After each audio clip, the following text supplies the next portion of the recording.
Look around you. Billboards, pop-ups, Instagram stories, everywhere you turn. One message whispers through the noise. You are not enough, but you could be. If you just had more followers, more money, more muscle, more status, more stuff. So you scroll, you compare, you consume, and without realizing it, you begin trading your peace for possessions, your presence for performance, your soul for shiny things. But deep down, you know the truth. You've bought things that didn't make you happy. You've reached goals that left you feeling empty. You've chased approval and still felt alone. That's not a failure.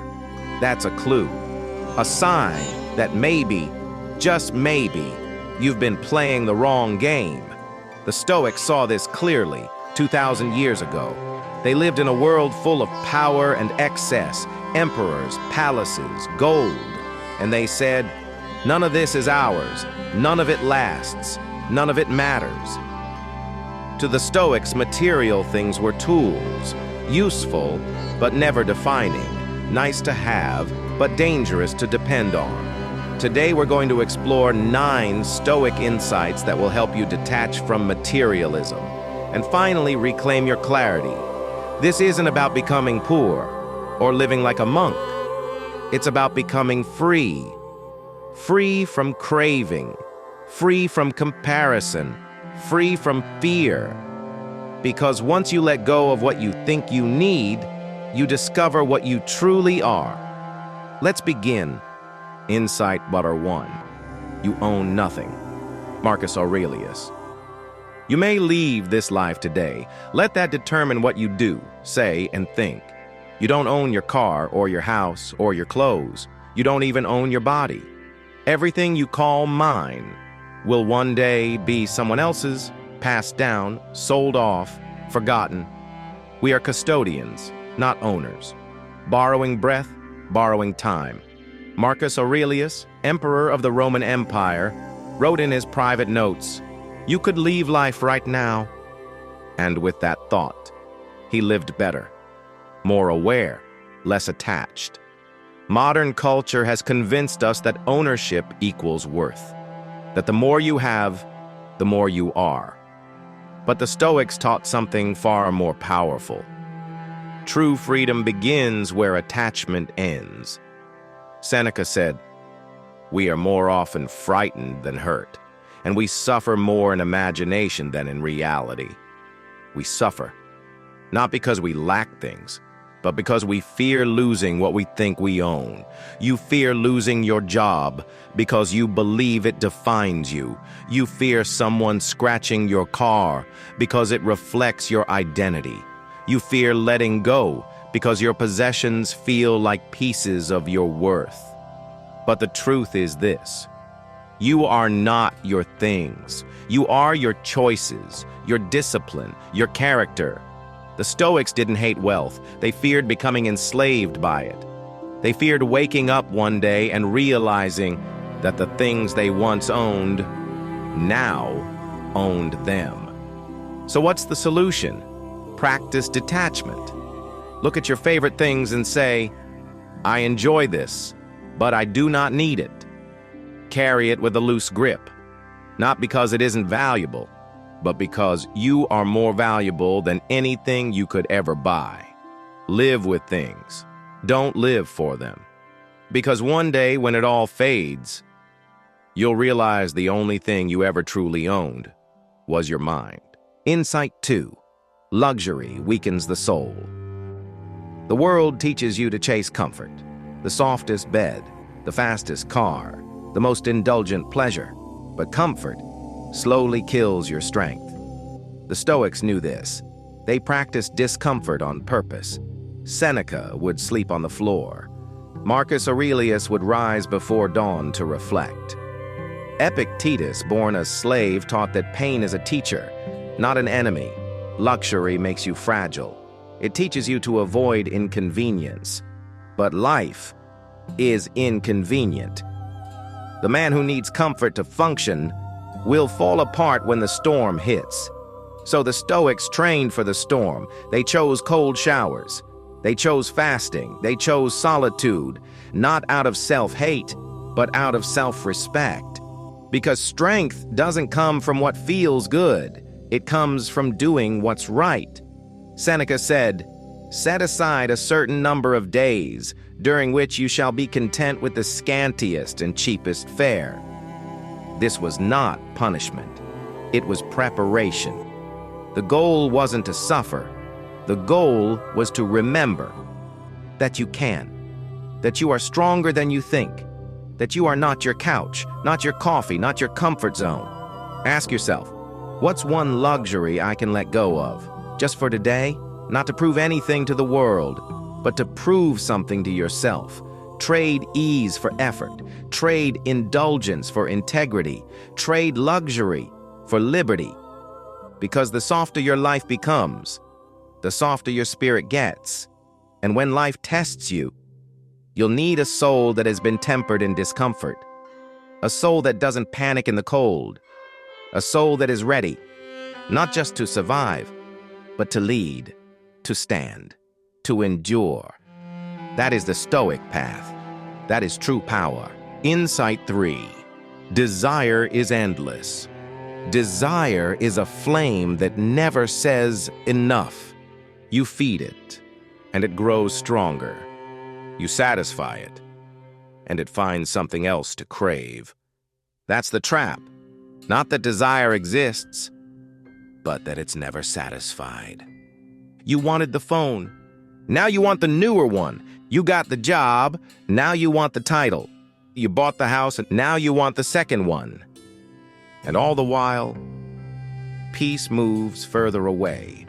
The Stoics understood this pattern. They saw it in emperors and in slaves alike. Desire does not discriminate. It infects the soul when left unexamined. Epictetus wrote, "Freedom is not achieved by satisfying desire, but by eliminating it." That's radical, because modern life teaches the opposite. Buy this, wear that, be more. But what if being more means needing less? What if happiness isn't behind the next purchase, but already present, buried under all the noise? The Stoics didn't kill all desire. They refined it. They turned desire toward things that last. Courage, justice, wisdom, self-control. These are immune to inflation, immune to comparison, immune to time. So how do you escape endless desire? You ask deeper questions. Who told me I need this? Would I still want this if no one saw it? Will this matter in 5 years? You return to yourself, not the version shaped by ads, but the one shaped by reason, by truth, by silence. You stop chasing what everyone else wants and start wanting what actually matters. That's the power of Stoic desire. It doesn't just point you toward less. It points you toward better, toward virtue, toward peace, toward self-mastery.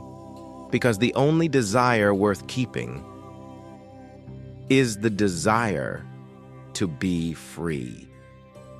Insight 4. Craving is a prison.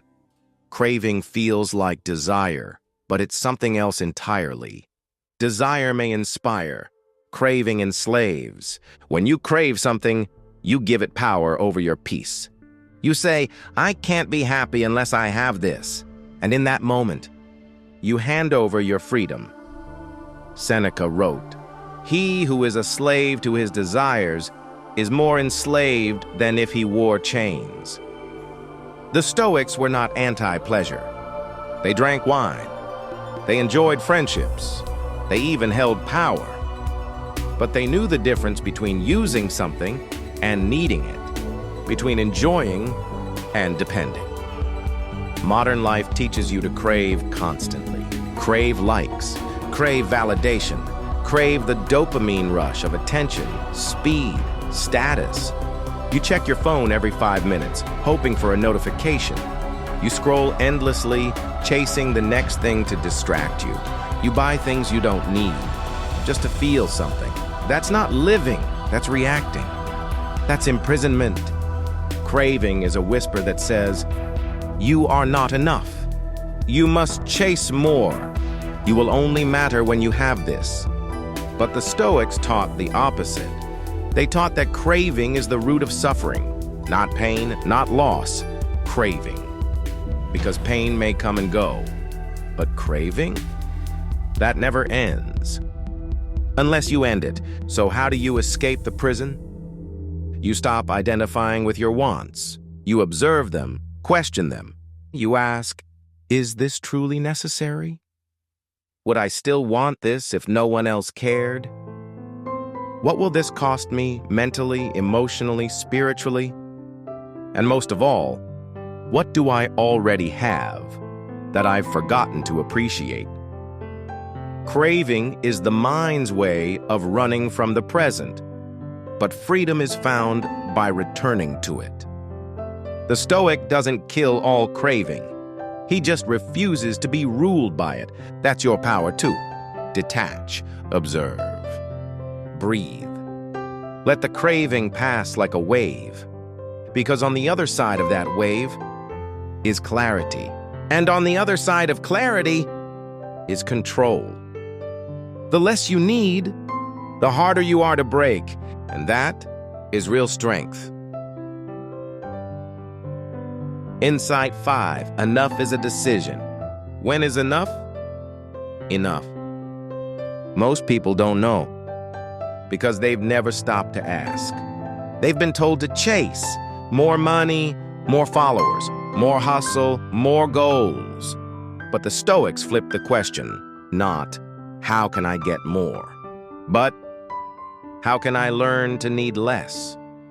Seneca wrote, it is not the man who has too little who is poor, but the one who hankers after more. There's a deep kind of poverty that has nothing to do with your bank account. It's the poverty of never being satisfied, the poverty of chasing without end. More will never feel like enough until you decide it is. Enough isn't a finish line you stumble across one day. It's a choice, a mindset, a philosophy. The Stoics weren't anti-ambition. They weren't against growth or wealth. They just refused to let their peace depend on it. Marcus Aurelius had access to everything: palaces, servants, power. But he reminded himself daily, very little is needed to make a happy life. Why? Because he knew. Excess doesn't bring clarity, it brings clutter. You think you'll feel free when you have more, but often, freedom comes when you start letting go. Let go of the fantasy that one more thing will make you feel whole. Let go of the habit of measuring your worth by your output. Let go of the need to be seen, liked, praised, and instead, choose to honor what you already have. Choose to see your blessings clearly. Choose to define enough on your own terms. Try this. Take a moment today to say, this is enough for now. Say it not in defeat, but in strength. Because to say enough is to say, I refuse to be controlled by the world's endless hunger. That's Stoic power, not waiting for external abundance, but claiming internal sufficiency. And when you live from that place, you become unshakable, because the one who decides what's enough can never be owned. Insight 6. Admire virtue, not wealth. Look at who society admires. The ones with the cars, the jets, the headlines. But the Stoics didn't care about net worth. They cared about moral worth. Epictetus said, wealth consists not in having great possessions, but in having few wants. He didn't praise the rich. He praised the virtuous. Because character cannot be bought, and wisdom doesn't need applause. You've been conditioned to look up to those who have more. But how often do you look up to those who live better, who think deeper, who act with courage and humility? The Stoics reminded themselves that admiration is a form of currency, and most people spend it poorly. To admire someone is to say, I want to be like that. So ask yourself, do I admire people for their values or their valuables? It's easy to be impressed by what's loud, but Stoicism teaches you to notice what's quiet: self-control, compassion, resilience, simplicity. These are not flashy, but they are eternal. When you admire virtue, you start to reflect it. You become less reactive, less envious, less easily swayed. And in a world full of showmanship, that is a radical act. Seneca warned, show me someone who isn't a slave, one who isn't a slave to money, status, opinion, or fear. That's your role model. Not the one who flaunts, but the one who doesn't need to. You can still respect success, but respect it for the discipline it took, not just the image it creates. You can still pursue achievement, but pursue it with virtue at the center, not vanity. So look around and shift your gaze. Admire differently. Honor what's rare, not what's viral. Because in the end, it won't matter who had the most. It will matter who lived with the most heart. And that is a legacy worth following. Insight 7. Detach to control. You can't control what you cling to. You can't master what you obsess over. You can't lead your life if you're enslaved by your attachments. The Stoics understood something the modern world forgot. Attachment isn't love, it's dependency. And whatever you depend on to feel whole has the power to break you. Epictetus taught, try to enjoy everything that is given, but as a traveler, not as a possessor. Be prepared to leave it all behind. That doesn't mean you shouldn't care. It means you should care with clarity. To detach is not to be cold. It's to be conscious. To live with your heart open, but your grip loose, because what you cling to owns you. Your status, your looks, your income. The more you believe they define you, the more fragile you become. One setback and you collapse. One insult and you shatter. One loss and you lose yourself. But detachment changes the game. It says, I can enjoy this, but I do not need it to be me. I can appreciate this, but it will not control me. Detachment is not rejection. It's respect. It's choosing to live with things, not for them. Marcus Aurelius reminded himself daily, receive without pride, let go without attachment. He had an empire, but he didn't let it have him. And neither should you. Start small. Notice where your identity has fused with your possessions. Notice what you fear losing. Then ask, who am I without this? If that question scares you, lean into it, because your power lies on the other side. Control doesn't come from holding tighter, it comes from letting go. Let go of the lie that your worth is external. Let go of the myth that what you have defines who you are. Detach, not to abandon, but to return to yourself, to reclaim your sovereignty. Because when you master detachment, you become untouchable, and the one who needs the least controls the most. Insight 8. Practice voluntary simplicity. Simplicity is not poverty, it's power. It's the ability to say, I don't need more to be whole. I don't need noise to feel alive. The Stoics didn't wait to be stripped of everything. They stripped it away themselves on purpose. Not to suffer, but to become unshakable. Seneca practiced poverty. He wore rough clothes, he ate coarse bread, he slept on the ground, and he was one of the richest men in Rome. Why? Because he believed that voluntary discomfort was a path to freedom, a path to peace. He wrote, "Set aside certain days to live as though you had lost everything, and you will realize how little you truly need."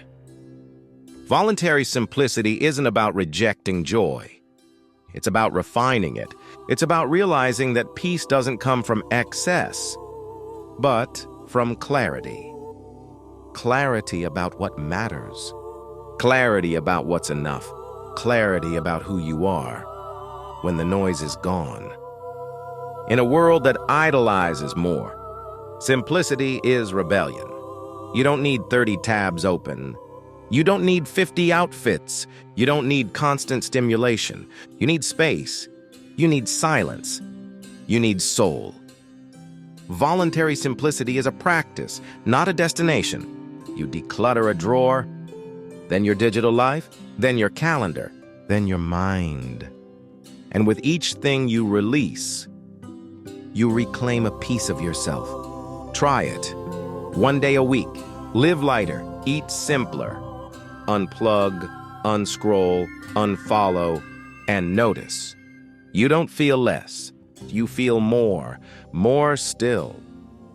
More grounded, more alive. Because simplicity reveals what complexity hides. That you already have everything you need to live with joy, with meaning, with presence. You don't need to run faster. You need to carry less. And the lighter you live, the farther you go. That's the Stoic way, and it's waiting for you.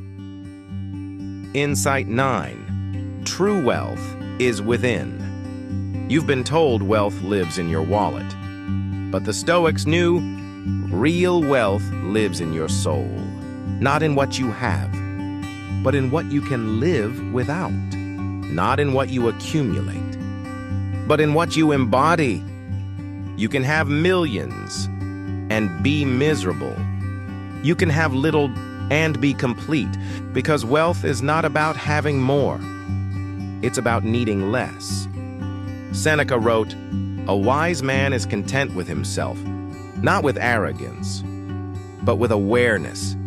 Awareness that your peace isn't for sale, that your happiness isn't held in someone else's hands. True wealth is the ability to sit with yourself and feel whole, to wake up and not need to prove anything, to be content with your own company." Epictetus, born into slavery, said, "Wealth consists not in having great possessions, but in having few wants." And that's the paradox. The less you crave, the richer you become. The Stoics measured wealth not in gold, but in self-command, self-discipline, gratitude. Stillness, when you stop chasing validation. You find self-respect when you stop needing attention. You discover inner peace. When you stop obsessing over what others have, you realize what you've had all along, your values, your breath, your ability to choose your response. That is wealth. Wealth that can't be taxed. Wealth that doesn't rust. Wealth that no recession can touch. The world will always define wealth by numbers. Let the Stoic define it by freedom. Freedom from craving, freedom from fear, freedom from the lie that more will save you. So ask yourself, what if you already have enough? What if you are already enough? Practice gratitude like it's a form of gold. Practice silence like it's a sanctuary. Practice discipline like it's an investment, because in the end, everything outside of you can be lost, but everything inside you can be built. And that kind of wealth, no one can take away. Outro. Return to yourself. So now you know. You don't need to run faster. You need to run inward. You don't need more things. You need more truth. The Stoics didn't just teach philosophy. They lived it. They sat with silence. They walked through storms with grace. They built a kind of strength the world can't give and can't take away. And now, so can you. You are not your bank balance. You are not your likes or your lifestyle. You are not the clothes you wear or the car you drive. You are your character, your clarity, your courage. This isn't about rejecting the world. It's about rising above it. This isn't minimalism for aesthetic. This is minimalism for the soul. To hold less so you can feel more. To chase less so you can become more. So start small. Clear a drawer. Turn off a screen. Pause before a purchase. Sit alone with your thoughts on purpose. And ask, what do I really want? What do I really need? And if the answer is stillness, presence, peace dash, you're on the right path. Because that's what the Stoics knew all along. You don't escape the chaos by conquering the world. You escape it by mastering yourself. And when you do, when you detach from the noise, you won't just be less distracted. You'll be more alive. So live simply, choose wisely, let go bravely. Because once you stop clinging to what doesn't matter, you're finally free to hold on to what does. And that is the Stoic way. Let it guide you. Let it shape you. Let it bring you home to yourself, to peace, to what lasts.